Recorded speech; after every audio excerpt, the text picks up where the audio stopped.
Imagine having a parasite living in your gut.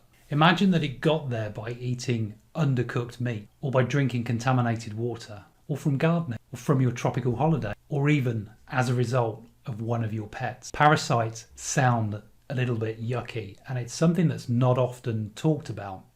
And it sounds like it might be something that's quite uncommon, except it's not. Health Explorer Neil Fellows here from Total Wellness Club to get healthy and fit and stay healthy and fit and do it in a way that's natural and unique to you. Please subscribe and hit the bell to get notified of all of our latest uploads. Today we're going to be talking to award-winning nutritionist Trish Tucker May about parasite cleansing. Trish, tell us what the stats are. How many people are likely suffering from parasites and need a parasite cleanse, but maybe don't know that that's what they need? Yeah, okay, hopefully you're sitting down. Some experts believe that around 85% of the population have at least one parasite living in their body, and inaccurate testing means that they often go either undetected or unreported. You know, approximately 1.5 billion people are infected with soil transmitted helminths, which are like, you know, pinworms, tapeworms, flukeworms, that sort of thing. And that's a stat put out by the World Health Organization in 2020. So 1.5 billion.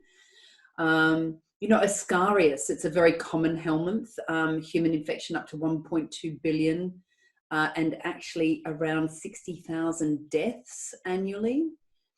So, you know, 85% of us are, you know, a lot of the cases of infection may not result in physical symptoms that get diagnosed. 50,000 Brits a year are infected by Giardia.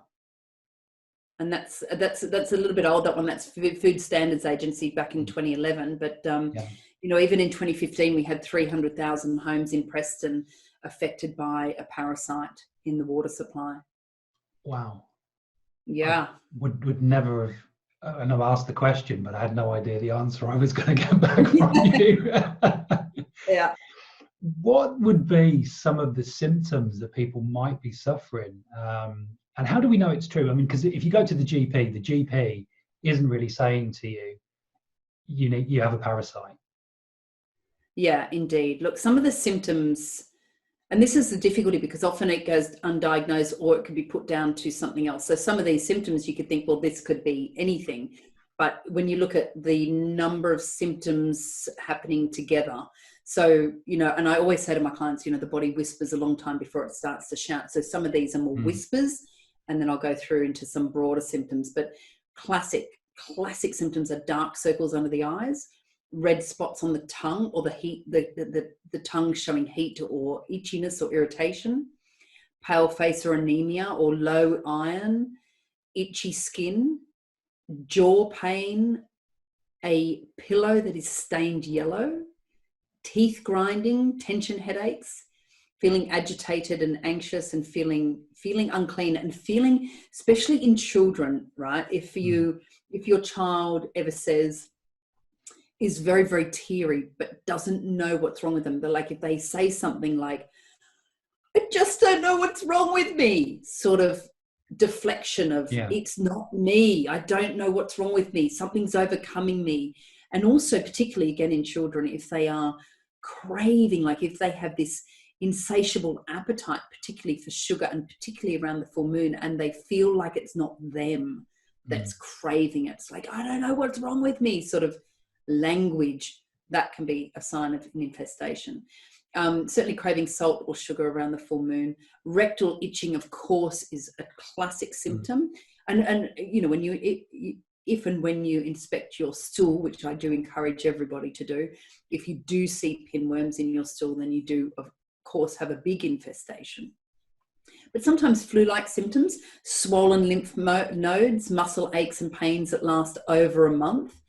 But also some are broader symptoms like asthma, unexplained teariness, irritability, headaches, intestinal cramps, bloating, gas. If you have pets in your home, if you have cats, dogs, rabbits and birds, then more than likely you have at least one parasite. If you are prone, or your children particularly are prone to sleepwalking or night terrors or being found on their hands and knees in their bed, rocking, that could be a sign of parasites. Toenail infections, fungus, and athlete's foot. Sensitivity to strong smells and certain sensitivities to foods. Psoriasis, eczema, allergies, unexplained skin allergies, and rashes are all potential symptoms. Now you think that, well, that's a massive list of symptoms. Yeah. But if going through that list of symptoms, you think you have had between 1 and 5 of those symptoms in conjunction with each other, then there is potentially a mild parasite infection. Certainly if you are having poorly formed stools, rectal itching, constant belting, severe fatigue, mucus in your stools, and you have 6 to 13 of those types of symptoms, then very likely that you have a moderate parasite infection or infestation.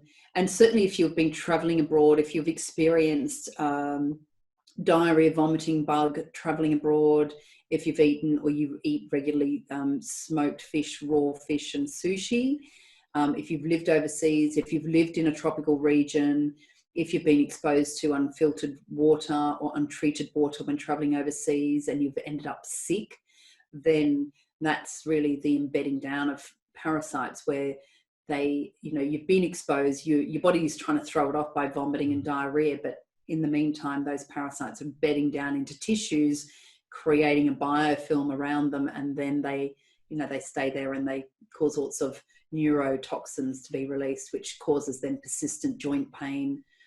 If you're a restless sleeper, if you have exposure to animals, pigs, horses, dogs, you're living on a farm, you're handling manure, you're not washing your hands properly, all of those things would, definitely lead to parasite infections. Wow, it's quite a list there. I was going to ask you, I think you answered the question. I was going to ask you, how do we get them? But obviously, you mentioned pets, you mentioned water, you mentioned fish, you mentioned traveling abroad. Is there anything that I've missed? Yeah. Wow. Yeah. And, we're more bacteria than anything else. So we are being exposed to these things all the time. I mean, if you have been into a public swimming pool, if you have children in play centres, childcare centres, if you do any sort of gardening, you spend any time barefoot on the grass, you have pets, you've been in hot tubs in the public arena, all this sort of thing, even public toilet seats, they do reside on these areas. And now, of course, in the food chain, we have Lyme's disease in the food chain. We have food being transported and stored all around the world with possible exposure to cockroaches and rodents. We have fruit and veg coming in from all over the world into the UK every day, and that has potential parasite residue, spores and flukes on it. So, we are being exposed to this sort of thing often. Wow. So today we're talking to Trish Tucker May about Parasite Cleanse. If you're finding this information really useful and helpful, please do give us a thumbs up, because it really does help the channel. Trish, if someone's recognizing from that really long list that you gave us a moment ago about the possibilities that they could have a parasite, what would be 1 to 3 things that they could start to do to address this as an issue? Okay.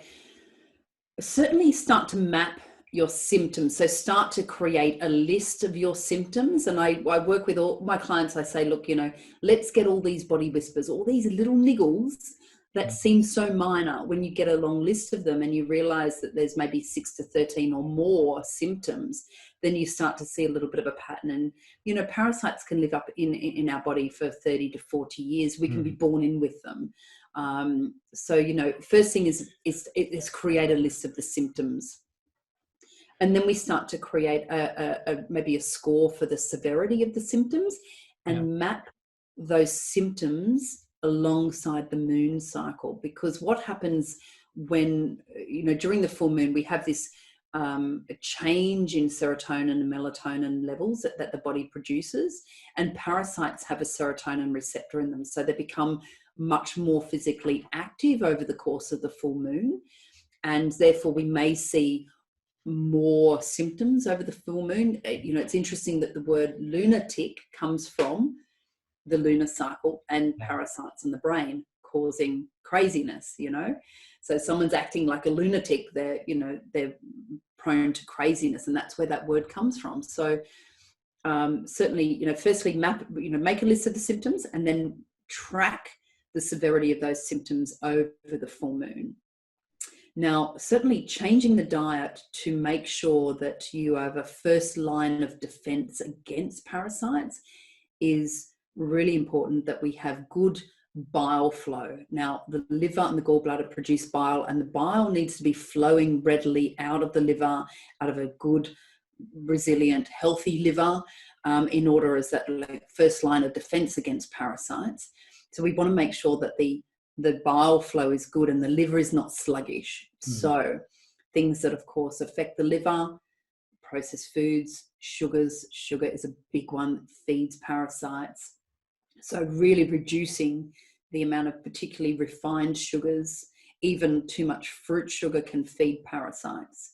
And doing the liver work, so doing a liver cleanse, spending some time reducing the amount of toxins going in, whether it be through stimulants, tea and coffee, alcohol, refined sugars, processed foods, and gluten and dairy. Of course, all of those things will put the liver under strain. So giving the liver a bit of a break to make sure that first line of defense of bile pathways are nice and clear is that first line of defense against parasites. And then if you find that you think that you've got, this moderate parasite infection or infestation, then track those symptoms against the moon, and then certainly get yourself tested.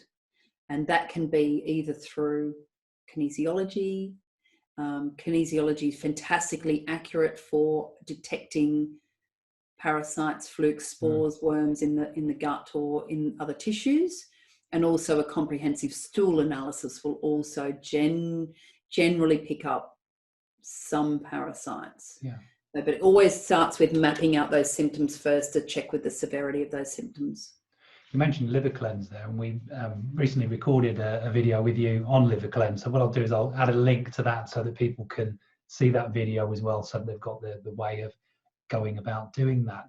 Trish, one question just occurred to me as you were talking there, is what happens if somebody doesn't treat a parasite? What would happen? Okay, I'm a really good example of that. So my way into nutrition after being really sick for 32 years was undiagnosed parasites. And, what ended up happening after being born in with respiratory complaints, asthma, bronchitis, as a young adult, developing shingles, Ross River fever.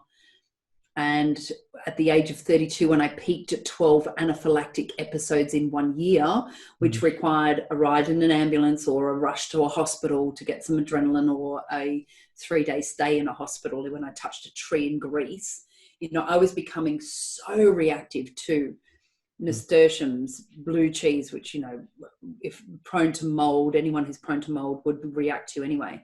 But I ate a burger in Malmesbury, I had an anaphylaxis. I had potato salad in the Isle of Wight, I had anaphylaxis. I had, I was so reactive. Yeah.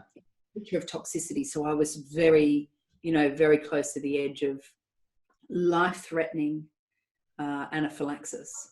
So that's what can happen when you ignore the fact that, and when I was diagnosed, I had diagnosed with a hookworm, high candida. I would never have put my respiratory and my asthma complaints down to a gut issue. I would never put those two and two together until I saw a nutritionist, which saved my life. So, that's what can happen when they're left untreated. And certainly when you leave toxoplasma, which is related to cats and cat feces, you leave that untreated, that goes to the brain, and, you have the case of, serious mental health issues because you have this level of toxicity that's reached the brain. Wow. Anyone who's got pets clearly should consider doing a parasite cleanse. Based on what we've talked about today, what would be something that people can take away and do immediately that's practical? Yeah.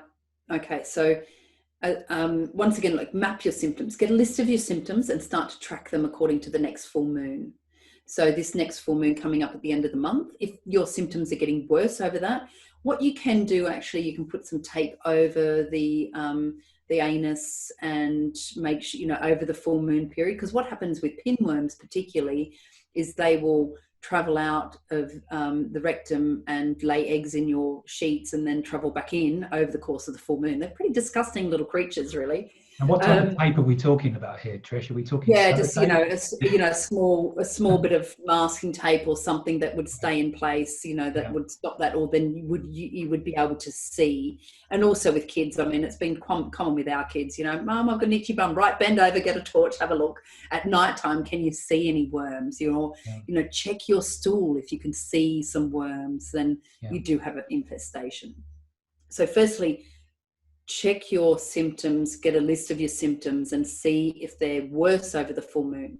Okay, because being very aware of the lunar cycle very much helps with your hormone balancing, your metabolism, your cortisol levels, your serotonin and your dopamine anyway. So that's a good thing to be connected to and aware of. And then, if you do find you have an infestation, seek out a kinesiologist who specializes in this, or someone like myself who does stool samples and hair testing, so we can ascertain the extent of what we're dealing with. And then we can do the work on supporting the elimination channel. So we support the bowel, of course, first, and the kidneys and the liver and the lymphatics and the skin and the lungs. And we do that before any sort of program of deparasitation. We would embark on a liver support program first to make sure the bowel and the liver and the kidneys are all working well, ready for the killing off stage. The question really, just thinking, if somebody has pets, should this be something that they should be considering doing on a regular basis for themselves? Yes. Absolutely. And look, our grandmothers would say, if a kid is acting up, a child is acting up and is being very teary and very irrational and a bit prone to big tantrums, your grandmother would say, he's got worms or she's got worms. Or if they've got an insatiable appetite and they've got hollow legs, it's an old-fashioned saying, you worm your pets, you need to worm the entire family. And so you think about this maybe twice a year, end of summer when you've been playing outside, playing on the lawn, digging your garden, all that sort of thing. End of summer, end of winter, twice a year, do a worming treatment. And that can be natural. It can be, I use a lot of wormwood, clove, walnut, black walnut tincture, that sort of thing. But also, Ovex, over-the-counter worming, combantrum, that sort of thing also is efficient. I like to go the natural route, but sometimes it's very efficient just to go, okay, Ovex, over the counter, let's do a general worming, at the end of the summer. Very good idea. Fantastic. Trish, really do appreciate your time talking to us today about parasite cleansing. So thank you so much for your time. Some of those stats that Trish gave at the beginning of that interview were just mind-blowing for me. 85% of people may be living with parasites that are untreated, and clearly it may be affecting people who have pets more than other people. We mentioned during the interview that I'd leave a link for the liver cleanse, so I'll leave that underneath this video. I'll also leave a link to Trish's profile on Total Wellness Club, where you'll be able to see all of her reviews from her clients. And will you be taking Trish's challenge? Challenges can be life-changing. You give something a go, sometimes it can work, sometimes it doesn't, but what it can lead you to is finding something that does. I'll be trying Trish's challenge. You can see my findings from this challenge in our challenge roundup video, which is a monthly summary covering all of the challenges our experts have shared. To get that video and all of our latest health and wellness uploads, including interviews and reviews, subscribe and hit the bell so you get notified whenever we post. And if this channel can help your friends and family, please share it with them too. If you want to get proactive with your health, Total Wellness Club are developing health quests over at questly.life. Join while we're developing the site and get access to health quests that immediately personalise your health. You'll get to identify which of 10 critical health categories need your attention. You'll be able to track your progress, and you'll be able to help us develop the platform too. I'll put a link in the description, and I'll see you in the next video.